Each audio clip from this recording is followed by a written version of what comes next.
Jeudi 1er février, bonsoir et bienvenue dans le 7-8 sur TV 78. Voici les titres de l'actualité. Se dirige-t-on vers la fin du mouvement? Les syndicats majoritaires des agriculteurs appellent ce soir à suspendre les blocages après une semaine de mobilisation, et ce après les annonces du jour du Premier ministre Gabriel Attal. Dans les Yvelines, les agriculteurs sont toujours en place sur l'A13 et l'A10. Certains d'entre eux ont même bloqué la Nationale 12 aujourd'hui dans les deux sens de circulation entre Méret et le tunnel de Chenevière. Un étudiant sur 5 ne mangerait pas à sa faim, selon la Fédération des associations générales étudiantes. Pour faire face à cette hausse de la précarité, les initiatives solidaires se multiplient. Exemple dans cette édition à l'Université Versailles-Saint-Quentin en Yvelines, où plusieurs distributions alimentaires sont organisées dans l'année. Depuis samedi dernier, la ville de Rambouillet a sa nouvelle ambassadrice. Andrianina Adriamino Arinosi a été élue reine du Muguet 2024 au terme d'une soirée de gala à la salle Patenôtre. La jeune femme de 22 ans représentant l'association des commerçants de la ville l'a emportée face à 6 autres candidates. Elle perpétue une longue tradition dans le sud Yvelines lancée depuis 1911. Et puis ce concours arrive bientôt à son terme. La finale du tremplin des voix portée par l'association La Voix en Scène est au programme ce samedi. C'est à la Maison de l'Environnement de Manille-les-Hameaux. Sur scène, 20 artistes répartis dans 3 catégories qui vont tenter de remporter cette 9e saison. On en parle dans les invités du 7-8 en deuxième partie d'émission. Sans oublier notre sélection des idées de sortie à faire ce week-end dans les Yvelines. Et c'est avec vous, Gabriel Gontier, bonsoir. Bonsoir, Gabriel. De la rédaction de TV 78, comme tous les jeudis, vous venez nous présenter cette sélection. Quel est le menu du jour? Je vous parlerai notamment ce soir, Grégory, du festival Ciné Junior qui se tient ce week-end encore à Manille-les-Hameaux.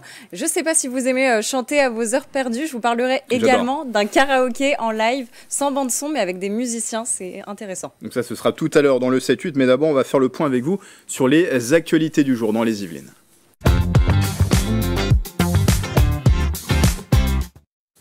Déjà un point de situation sur les agriculteurs, ça évolue ce soir. Oui, alors ce matin encore, l'A13 et l'A10 étaient inaccessibles. Un cortège de tracteurs s'est déplacé en fin de matinée sur la Nationale 12 au niveau de Méret. Les agriculteurs ont bloqué les deux sens de circulation, Province-Paris et Paris-Province. Vous avez suivi dans la journée, le Premier ministre Gabriel Attal a prononcé un discours en début d'après-midi. Il a annoncé plusieurs mesures pour répondre aux exploitants agricoles, notamment un soutien fiscal et social de 150 millions d'euros pour les éleveurs, l'arrêt des importations de fruits et légumes cultivés avec le pesticide thiaclopride pour éviter la concurrence déloyale ou une augmentation massive de contrôle des industriels et des supermarchés. La FDSEA et les jeunes agriculteurs appellent à suspendre tous les blocages, mais à Épône, la situation reste pour le moment inchangée. La route est toujours bloquée au moment où je vous parle. On suit bien sûr cette situation avec attention. Alors la colère a aussi grondé du côté des enseignants aujourd'hui. Oui, les professeurs de maternelle, du primaire et du secondaire se sont mobilisés aujourd'hui. Avec ce rassemblement lancé par les syndicats, ils voudraient obtenir une augmentation salariale, de meilleures conditions de travail et dénoncent le manque de moyens et de remplacement. Ils protestaient également contre la réforme du choc des savoirs instaurée par Gabriel Attal, ancien ministre de l'Éducation et actuel Premier ministre. Dès la rentrée 2024, il prévoit la création de groupes de niveau en mathématiques et en français pour les élèves du 6e et du 5e. Pour le personnel enseignant, cette réforme risque d'avoir de graves conséquences. Au collège Alexandre Dumas à Maurepas, aujourd'hui 80% des enseignants étaient mobilisés selon le syndicat départemental SNES. On écoute les propos recueillis au micro de Clara de Frutos. Idéologiquement, on n'y est pas du tout. Pour nous, l'école, elle ne sert pas à trier socialement les élèves. Elle est là pour permettre à tous les élèves de réussir dans de bonnes conditions. On n'a pas de texte réglementaire, on n'a pas de décret, donc on doit appliquer une réforme sans s'appuyer sur ni des moyens, ni des textes, donc on est complètement désemparé. C'est une catastrophe pour nous, sans compter ensuite les dégradations de conditions de travail que ça entraîne en cascade. Suite à cette réforme, on va devoir faire des alignements pédagogiques, une progression commune mathématique, une progression commune en français, ce qui va nous restreindre notre pédagogie et notre liberté pédagogique. À force de coups de nouvelles réformes, à force de décrets, les professeurs sont fatigués, épuisés et on commence à en avoir marre de tout ça. Et des parents d'élèves aussi étaient présents ce matin pour soutenir les professeurs en grève. On est là de toute façon pour les enseignants qui sont de qualité et pour surtout nos enfants. Quel est l'avenir de nos enfants en fait qui vont arriver là dans les dans les prochaines années finalement. Donc c'est aussi surtout pour ça qu'on est là aujourd'hui. Et des chiffres qui nous sont parvenus il y a peu par l'Académie de Versailles sur la mobilisation des enseignants. Aujourd'hui, selon l'Académie de Versailles, 35% des enseignants étaient mobilisés dans les collèges, un peu plus de 13% chez les enseignants des lycées généraux et technologiques et environ 18%, un peu moins même de 19% chez les professeurs de primaire. Autre actualité, Gabrielle, c'était il y a 70 ans, l'abbé Pierre lançait un appel. Oui, un appel à l'aide, on peut même dire, prononcé il y a 70 ans, vous l'avez dit, et qui résonne toujours aujourd'hui. Le voici.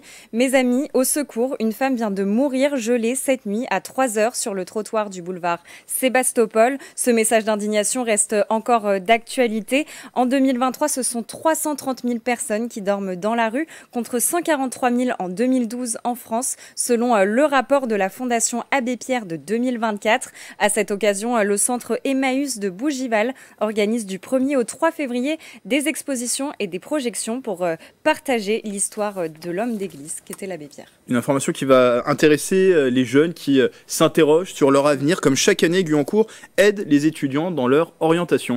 Oui, le forum de la voie professionnelle ouvrira ses portes demain dès 9h jusqu'à 19h au pavillon Pierre Waldeck-Rousseau. Un large choix de métiers et de formations sera représenté, dont le secteur du bâtiment, de la santé, de la défense, du transport ou encore de l'hôtellerie. Ce forum, il s'adresse particulièrement aux collégiens qui souhaitent se diriger vers une filière professionnelle. Et vous terminez ces informations du jour avec une web-série. Oui, Grégory, elle s'appelle Demos, c'est le nom de cette série, mais c'est aussi l'abréviation du dispositif d'éducation musicale et orchestrale à vocation sociale. C'est un projet qui mêle social et démocratisation culturelle. 90 enfants qui habitent sur le territoire saint-quentinois, dans des quartiers qui relèvent de la politique de la ville, sont concernés. Leur aventure a commencé en 2022 lorsqu'ils ont rejoint l'orchestre. Elle se terminera en 2025 avec le concert de fin de cycle. Alors la web-série vous permet de suivre leur progression et leur évolution. 2 épisodes sont déjà en ligne sur la chaîne YouTube de Saint-Quentin-en-Yvelines. Merci Gabrielle, et comme d'habitude, si vous aussi près de chez vous, vous êtes témoin d'une actualité qui vous fait réagir dans les Yvelines, n'hésitez pas à la partager sur les réseaux sociaux en utilisant le hashtag 78news.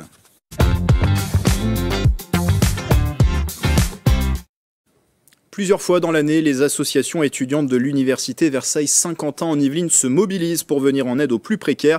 Un étudiant sur 5 ne mangerait pas à sa faim, selon une étude récente de la FAGE, la Fédération des associations générales étudiantes. Et parmi les actions mises en place, des distributions alimentaires, justement, Gabriel Gontier, vous en avez suivi l'une de ces distributions sur le campus de Guyancourt.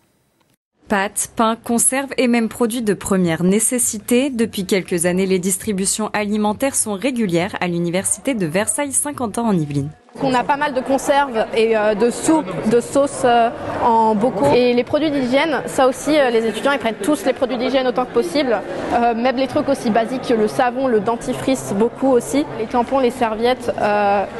Toutes les étudiantes qui passent prennent au moins un produit menstruel. Donc ça montre qu'il y a réellement un besoin et une nécessité. Des distributions d'autant plus nécessaires que d'après l'UNEF, principal syndicat étudiant, le coût de la vie étudiante a augmenté de plus de 6% pour l'année universitaire 2023-2024 au niveau national. Aujourd'hui, c'est un tiers des étudiants qui ont faim. On sent juste un désintérêt envers la jeunesse. C'est-à-dire que là, avant, le département des Yvelines payait l'euro restant des repas à 1 euro pour les étudiants boursiers. Et là, c'est la fin. La situation, elle est extrêmement alarmante et on le ressent dans le nombre de personnes qui viennent assister à ces distributions alimentaires. Des distributions qui représentent parfois un véritable soulagement pour ces étudiants. Une fois que tu as payé toutes tes charges et tes factures, etc., il te reste très peu pour te faire plaisir ou même des fois pour manger, donc il faut faire des choix. Donc quand il y a des occasions comme ça, faut les saisir. C'est arrangeant pour les produits de première nécessité qu'on ne peut pas forcément s'acheter ou qu'on doit un peu se saigner pour acheter. Pendant les 3 heures de distribution, une centaine d'étudiants ont pu bénéficier des dons. Une situation alarmante dont a conscience le président de l'université.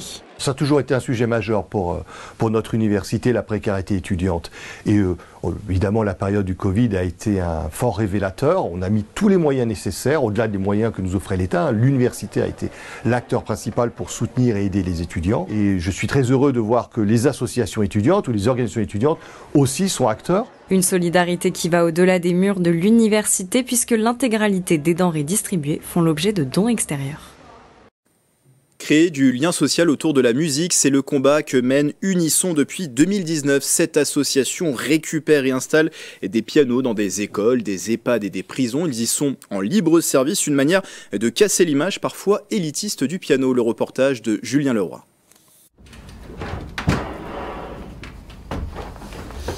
Une page de 30 ans entre Caroline et son piano se tourne. Cette habitante de Benne a décidé de faire don de son instrument à l'association Unisson, basée à Trappes. Elle assure le lien entre des particuliers ou des entreprises souhaitant se séparer de leur piano pour les offrir à des lieux collectifs non commerciaux. Un objet parfois chargé d'histoire dont certains donateurs ont du mal à se séparer. Il va me manquer, mais c'est toujours mieux qu'il soit utilisé. Il va être utilisé par des jeunes.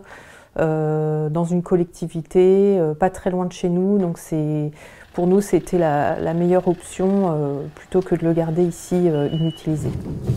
Arrivé dans son nouveau foyer, le 62e don d'Unisson prend place dans le hall du collège François Rabelais à Benne. Tous les élèves pourront jouer en libre service au moment des récréations, quel que soit leur niveau. Le principal avait remarqué les bienfaits de cet instrument dans un autre établissement scolaire. Ça apporte à la fois de la gaieté, de la sérénité et des temps de calme parce que les élèves se regroupent autour du piano et il y avait beaucoup moins de dispersion des mouvements. Les élèves étaient assez attentifs à leurs camarades qui jouaient du piano et restaient autour d'eux.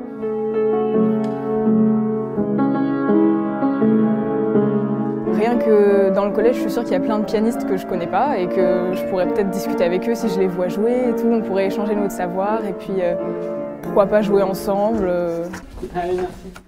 Un amour du piano. Pour Sébastien Perronneau, l'histoire commence en 2019. Avec une amie, ils fondent Unisson avec la volonté de casser l'image élitiste de cet objet pour l'ouvrir au plus grand nombre. La musique qui est incarnée par cet instrument qu'est le piano est justement un moyen de se rassembler. Voilà, il peut y avoir à la fois un petit côté poétique sur certains morceaux, mais aussi un caractère festif sur d'autres. Et c'est un peu aussi la pluralité de cet instrument qui fait sa force. Hôpitaux, maisons de retraite ou prisons, des lieux d'accueil parfois atypiques pour recevoir les précieux pianos de Sébastien. Une façon de faire résonner les notes pour rendre plus chaleureux les couloirs de ces lieux. Et je vous propose de sortir dans les Yvelines pour la suite du 7-8.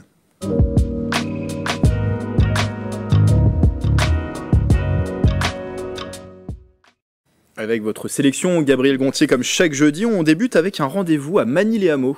Et oui Grégory, je vous en parlais, jusqu'au 6 février, la commune accueille le Festival Ciné Junior 2024. La thématique qui a été choisie pour cette 34e édition, c'est celle du voyage. Et cette année encore, le festival est organisé par l'association Cinéma Public. L'objectif de l'événement, permettre aux enfants et aux adolescents de découvrir des films français et étrangers de qualité. Ce samedi, c'est le court-métrage Un voyage en bonne compagnie qui sera proposé aux spectateurs. On parlera d'ailleurs tout à l'heure de Magny-les-Hameaux avec un événement musical, le tremplin des voix. La finale a lieu ce week-end. Justement, de musique, il en est question dans votre prochaine idée avec du karaoké en live. Oui, et petite spécificité pour ce karaoké, vous allez pouvoir chanter non pas sur une bande-son, mais en live avec des musiciens expérimentés. Une expérience originale et surtout un véritable spectacle à partager en famille ou entre amis. Alors rendez-vous, Grégory, si vous êtes intéressé, vendredi dès 19h30 au Scarabée de la Verrière. C'est bien noté. Autre rendez-vous festif avec l'événement Festigeux qui fait son grand retour ce week-end. Oui, jeux de plateau, jeux de rôle, chute de domino et même e-gaming. La 9e édition du Festigeux fait son retour ce week-end à Villepreux. L'événement est organisé par 2 associations villepreusiennes, la Croisée des Mondes et le Tourbillon. L'objectif, présenter les nouveautés 2024 avec un accent particulier mis sur la thématique sportive en cette année olympique. Un événement pour toute la famille. En attendant le retour des beaux jours, vous nous proposez une sortie pour prendre l'air, une sortie en forêt. Oui, une balade nature dans la forêt, vous l'avez dit, c'est ce que vous proposent des élèves de l'école du Savoir-Vert, le centre horticole du Tremblay-sur-Mauldre. Au travers d'une balade, ils vous feront découvrir certains sites remarquables de la forêt qui abritent une biodiversité importante. La visite, elle sera suivie d'une collation. À noter que le tarif de cette visite est à votre convenance et que les bénéfices seront reversés à l'association Accessour 78, une sortie donc solidaire pour redécouvrir notre territoire. On termine avec une idée quelque peu insolite. Oui, insolite, c'est le mot. Je vous propose une visite guidée un peu originale. Que diriez-vous d'embarquer à bord du tram T13 pour une visite commentée? C'est ce que propose l'Office du tourisme Saint-Germain Boucle de Seine. Installé à bord du train, un guide vous présentera l'histoire du rail depuis l'arrivée de la première ligne transportant des voyageurs en 1847 à Saint-Germain-en-Laye jusqu'à l'inauguration du T13 en 2022. Une façon de redécouvrir l'histoire et le patrimoine depuis cette nouvelle ligne. Merci Gabriel pour votre sélection. Une petite préférence ? Ah, le karaoké, ça peut être sympa quand même. Mais je suis d'accord avec vous aussi, le karaoké c'est mon choix. En tout cas, l'ambiance était au rendez-vous samedi dernier à Rambouillet, puisqu'il y avait cette élection de la reine du muguet. Andriamina Arinosi a été élue reine du muguet 2024 à l'issue d'une soirée de gala. La jeune femme de 22 ans va donc représenter la jeunesse rambolitaine et ce pendant 1 an. Retour en image sur son sacre avec Julien Leroy. Je ne vous entends pas.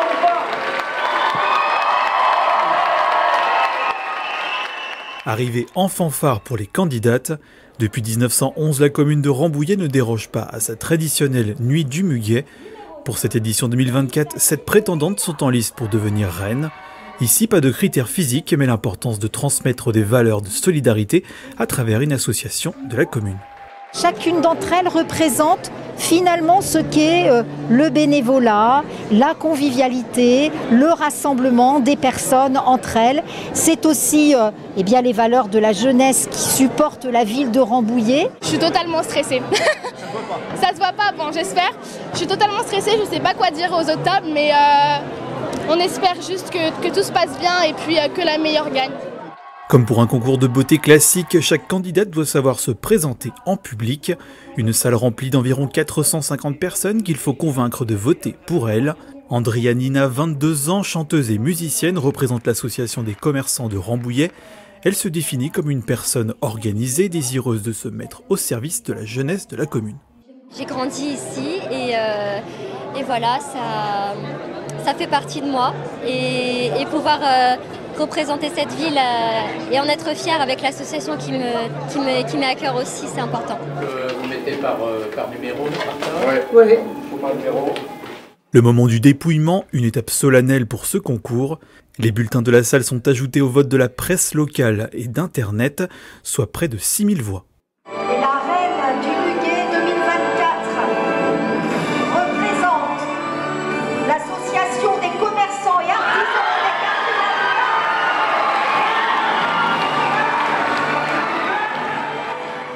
Andrianina est élue 96e reine du muguet ce samedi 27 janvier. Elle succède à Jessica Gomez, gagnante de l'édition 2023. Elle sera accompagnée par ses 2 dauphines, Mélina Zey-Germain et Emma Giry. Je suis vraiment très surprise, ça me fait vraiment très plaisir et c'est surtout de la joie. Je suis vraiment très heureuse. Prochain rendez-vous pour la nouvelle reine, son couronnement. Il y aura lieu à Rambouillet en mai prochain lors des festivités de la fête du muguet 2024. Bravo à la nouvelle reine du muguet ainsi qu'à ses dauphines Mélina et Emma, aussi à toutes les autres candidates. Juste avant de passer aux invités du 7-8, on va jeter un petit coup d'œil aux prévisions météo de demain.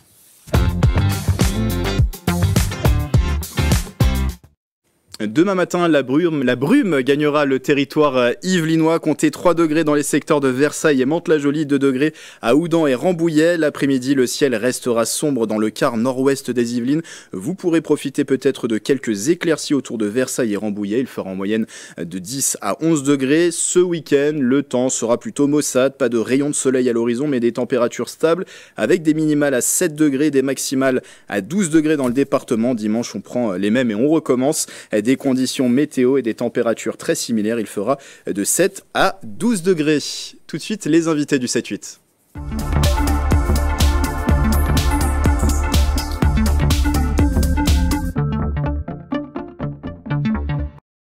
Le tremplin des voix saison 9 arrive bientôt à son terme. La finale du concours de chant national porté par l'association La Voix en Scène se tient ce samedi. C'est à partir de 19h à la Maison de l'Environnement de Magny-les-Hameaux. 20 finalistes seront répartis dans 3 catégories. Justement, 2 d'entre eux sont avec nous sur ce plateau. Ayolune, bonsoir. Bonsoir. Alors vous êtes une artiste en catégorie, donc en lice dans la catégorie auteur, compositeur, interprète, tout comme Dioxine qui est à vos côtés. Bonsoir. Salut, bonsoir. Voilà, vous êtes tous les deux dans cette catégorie. Justement, on va commencer avec vous. Comment vous vous sentez à 2 jours de cette finale, Ayolune? Super bien, hein.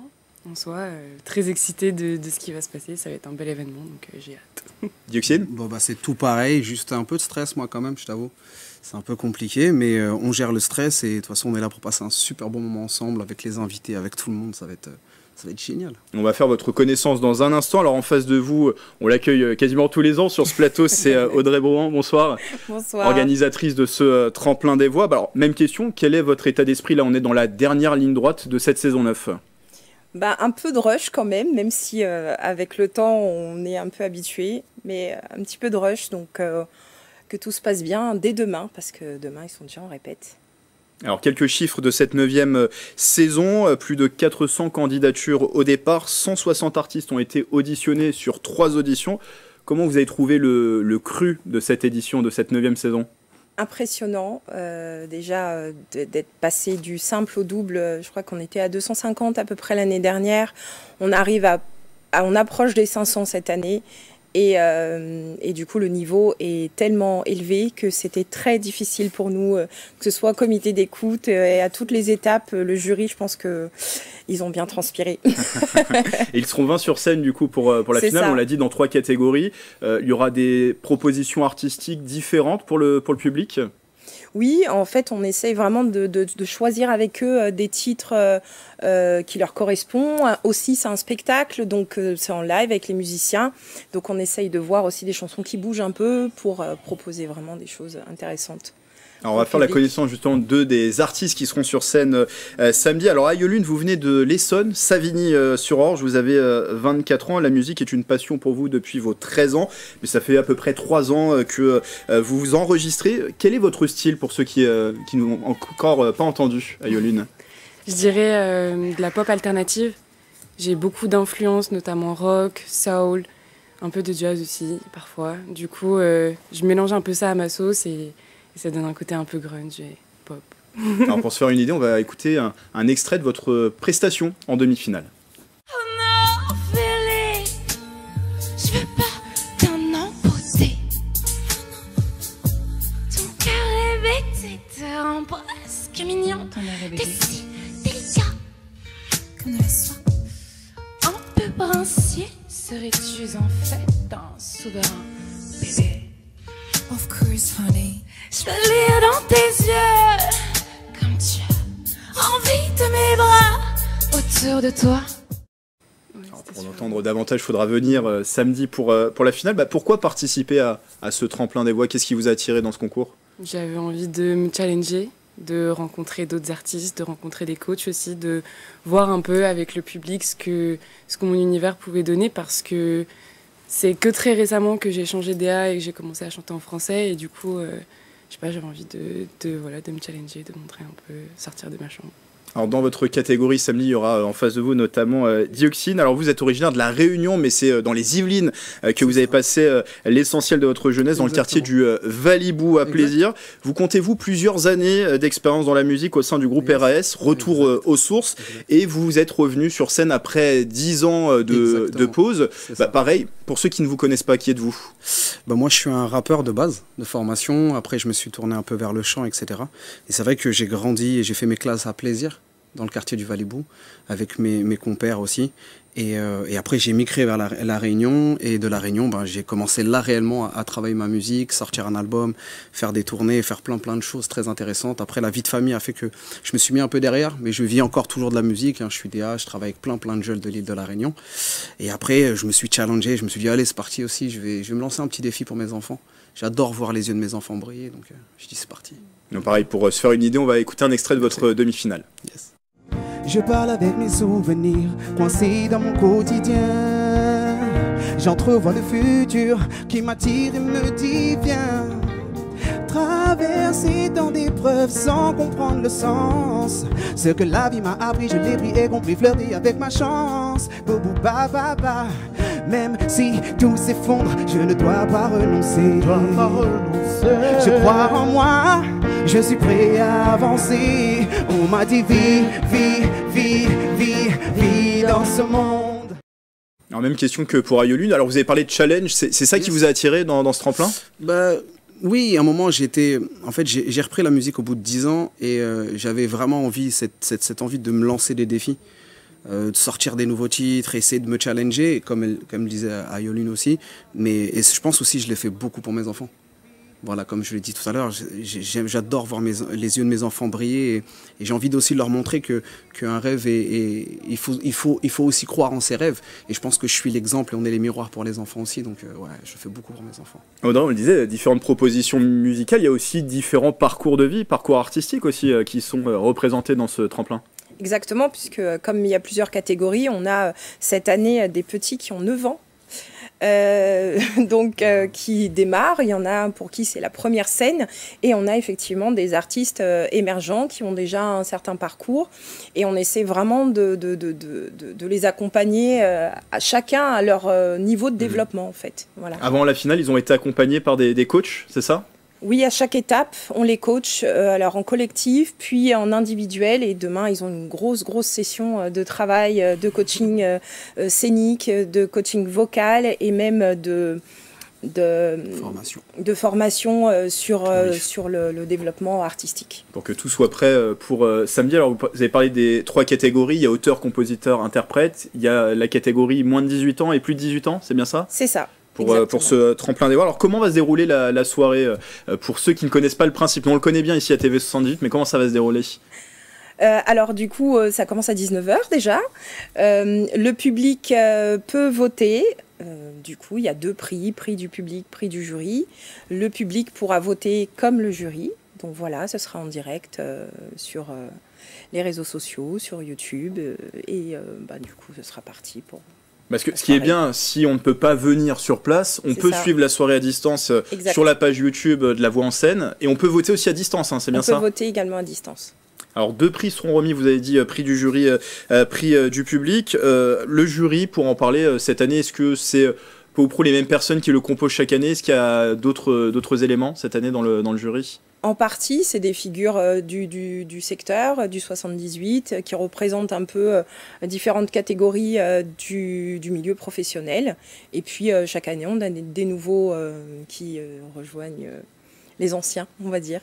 Et que remporte-t-il? Qu'est-ce qui est à la clé, justement, du tremplin? Alors, y a des cadeaux de nos partenaires, du matériel, du coaching, de l'accompagnement, parce que c'est quand même notre point fort.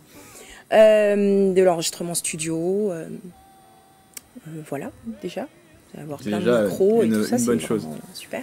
Et on va terminer avec un petit tour de table avec vous, justement, qu'il y ait une victoire ou pas samedi. Quelle est la suite pour vous, Ayolune? Moi, là, actuellement, je suis en train de préparer un EP qui sortira en 2024, dans le courant de l'année.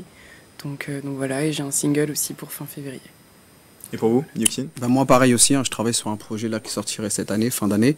Et après, beaucoup de scènes sur La Réunion et encore quelques scènes sur la métropole aussi en 2024. Bon courage à vous, à tous les finalistes de ce tremplin des voix. Une toute dernière question pratique. Est-ce qu'il faut réserver à l'avance? On peut prendre son billet directement sur place samedi si on veut venir voir ses prestations? C'est toujours mieux de réserver en avance pour ne pas avoir de surprise. Comme l'année dernière, on a dû refuser du monde à un moment donné. Mais pour l'instant, vous pouvez encore venir. Merci à tous les 3 d'être venus en parler. On le rappelle, même si on ne vient pas sur place, on peut suivre la soirée à distance. Vous voyez la page Facebook de La Voix en Scène s'afficher. Sinon, pour venir sur place, c'est donc samedi, cette finale du Tremplin des Voix saison 9 à partir de 19h à la Maison de l'Environnement de Magny-les Hameaux. Et donc, vous avez toutes les informations sur le site tremplindesvoix.com qui s'affiche sur votre écran. Voilà, c'est la fin du 7-8. Merci de votre fidélité. On se retrouve dès lundi pour une nouvelle édition. Et d'ici là, passez un excellent week-end sur TV78.